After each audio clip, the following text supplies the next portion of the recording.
Brace for impact. Brace for impact. What does it mean to have impact? I mean, does it mean prestige, power, affluence? Is that what it means? I was asking these questions. And have you ever had that time before where all your thoughts and reflections and observations kind of came together at one time? Well, that happened for me on that bench right there. You see, I was going to visit my friend Jerome Lewis, and we talked because Jerome had terminal cancer. And so I walked over from my office to see Jerome and to see how he was doing. And as always, our conversation started like this. Dr. Barlow, how is it that a man like you should spend time with a man like me? And I would laugh and I'd say, would you please stop it, Jerome? And we'd laugh, and then we'd sit down on that bench right there. And we'd talk about life, and we'd talk about our families. On this one particular day on that bench, people would walk by as we were talking. And each time, he would stop, and he would talk to them. And he would say something about their family. How's your daughter? How's that situation going on with your husband? And they would have a 20-second conversation. But it was in depth, and it was engaging. And then they would look at me, they'd smile, and they'd walk off. And at that point, after about the fifth person, I said, Jerome, you always talk about my influence, but it's clear to me that I come in a far distant second when we talk about who has influence in this area when you're sitting on this bench with me. And he laughed and he said, isn't that beautiful, Dr. Barlow? And it was beautiful. You see, Jerome Lewis's life was a playbook on how to have influence in a community. But better than that, it was how to have influence in individuals' lives. It wasn't long after that Jerome stopped coming to work. He couldn't make it work anymore. The doctors told him what he already knew, and that he wasn't going to live very much longer. And so one day I got this phone call. And he said, Dr. Barlow, I'd like for you to perform my eulogy, if you would, at my funeral. And it was just a great honor. But I knew in order to do a decent job that I needed to spend time with him, and I needed to spend time with his family. What I didn't know was how profoundly that was going to change my life over the next month and a half to 2 months. You see, the first time I went, and I sat down on their couch and I talked to Jerome about his life, the first thing I learned about influence was that if you want to be a person of influence, you have to start with your family. And that's exactly what Jerome did. He started with his family. He loved his wife, June. And he loved his son, Gabriel. And what they did every day is that he would wake his family up, and they would walk around their house, inside their house every morning, praying for their day, praying for their family, and praying for their world. And then they would read together and talk about life together, and then the day would start outside of that household. You see, Jerome got it. You start, you lead, and you love first your family if you want to be a person of influence.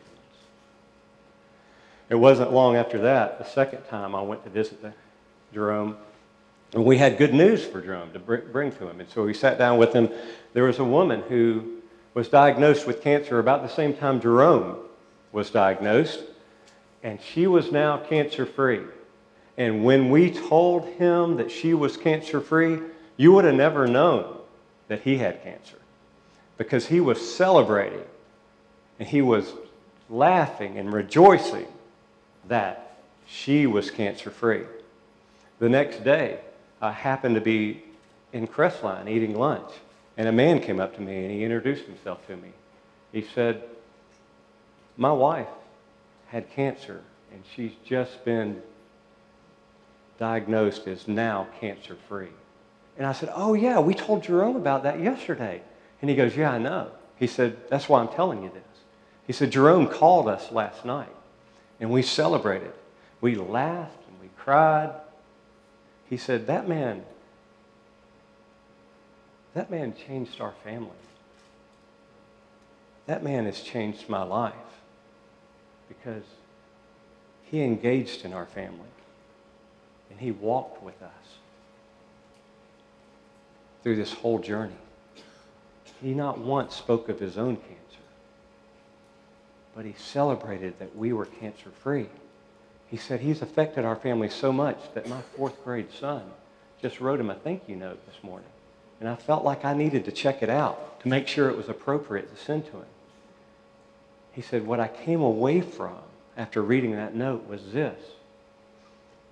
I only wish and hope that one day my son will write me a note like that. That's how much this man has affected our life. You see, Jerome knew that if you were going to be a person of influence, if you were going to change the world, you have to love your friends. You have to walk with them. You have to celebrate. You have to cry. And you have to mourn. But you're with your friends.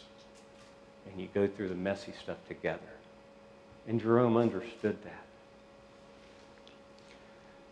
A month or a couple of weeks later, Jerome received the National Janitor of the Year award.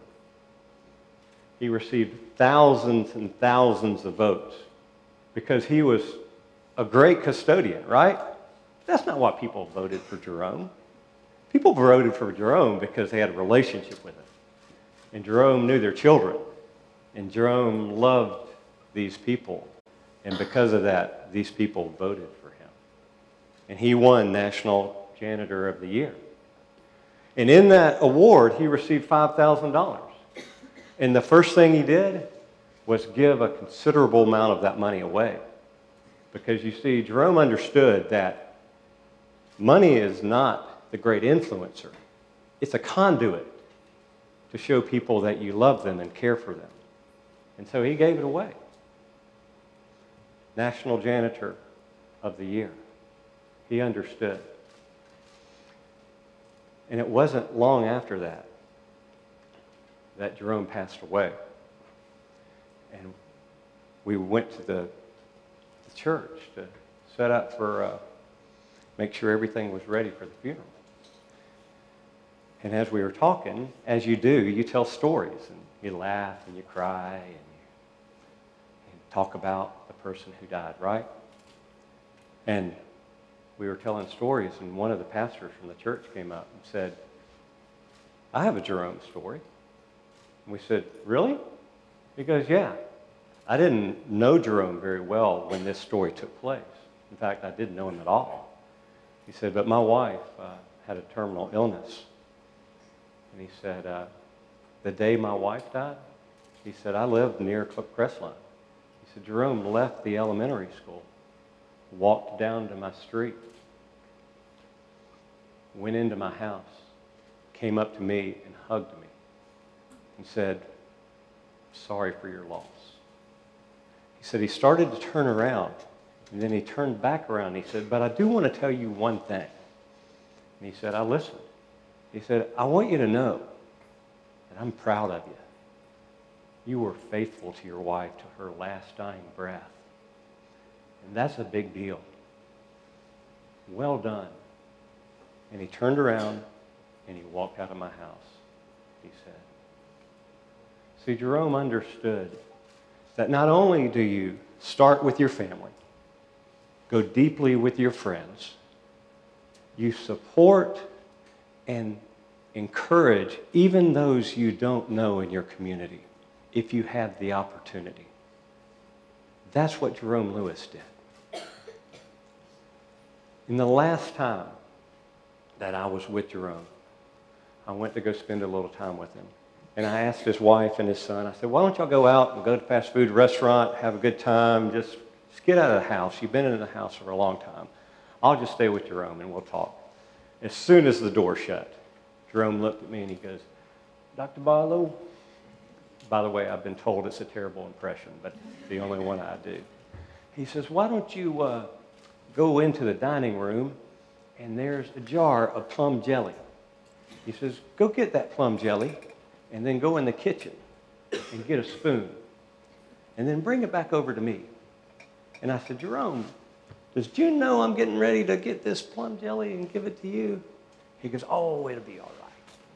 And so I went and I got the plum jelly and the spoon, and I took it back to him, and I watched him as he opened the cap, put it down, and he got the spoon, and he took a big old scoop of plum jelly, and he put that spoon in his mouth, and he closed his eyes, and he just sat there. And I was watching him. And then he did it again. And it was at that point I thought to myself, oh my goodness, this man is going to die in a week or 2 weeks, but he's teaching me another lesson. And here's the lesson. You savor every moment of life. The good, the bad, the indifferent. You savor it like he did with the plum jelly. And as he put it in his lips and he just pulled it out, he went, oh, that is so good. You see, you want to brace for impact? You want to make a difference in life? I learned from Jerome Lewis. You don't do it through big movements, programs. Those are conduits, and those are very good things. But the way that you influence people, the way that you change lives is through one relationship after another. You start with your family, and you care for them and support them. You go deeply with your friends. You encourage those that you don't even know well. The person in the cafeteria who doesn't have a friend, or the person in the English class that doesn't really connect with anybody. You reach out and you encourage that person. That's how change takes place. And when you're doing it, you savor every moment. Savor every moment of your life.